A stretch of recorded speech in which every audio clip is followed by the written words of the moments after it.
Amroli Anjani industries પાસે રાત્રિના સમયે મની ટ્રાન્સફરને લૂંટનાર ટોળકીના એક સાગરીતને અમરોલી પોલીસે ઝડપી પાડ્યા બાદ ટોળકીને ક્રાઇમ બ્રાન્ચની ટીમે ઝડપી પાડી હતી।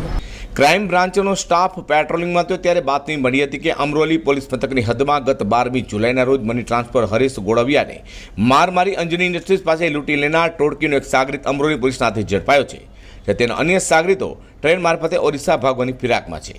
જે માહિતીના આધારે ક્રાઇમ બ્રાન્ચે રેલવે પોલીસનો સંપર્ક કરી રેલવે પોલીસ સાથે મળી તપાસ કરતા આરોપીઓ મહારાષ્ટ્ર થઈ ટ્રેનમાં છત્તીસગઢના રાયપુર પહોંચ્યા હોવાની માહિતી મળી હતી।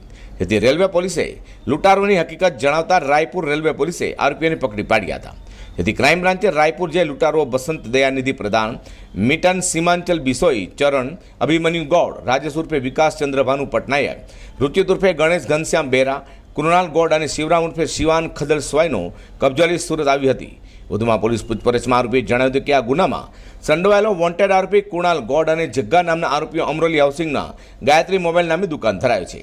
તેઓ હરેશ ગોળવિયાની ગતિવિધિઓથી વાકેફ હોય, જેને લઈને તેઓ ઓરિસ્સાથી સાગરીતોને બોલાવી અમરોલી પોલીસે ઝડપી પાડેલા કરણ રાઠોડ સાથે મળીને લૂંટને અંજામ આપ્યો હતો।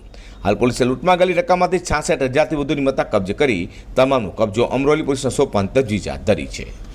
અઝર કુરેશી સાથે પ્રકાશવાળા, G10 ન્યૂઝ।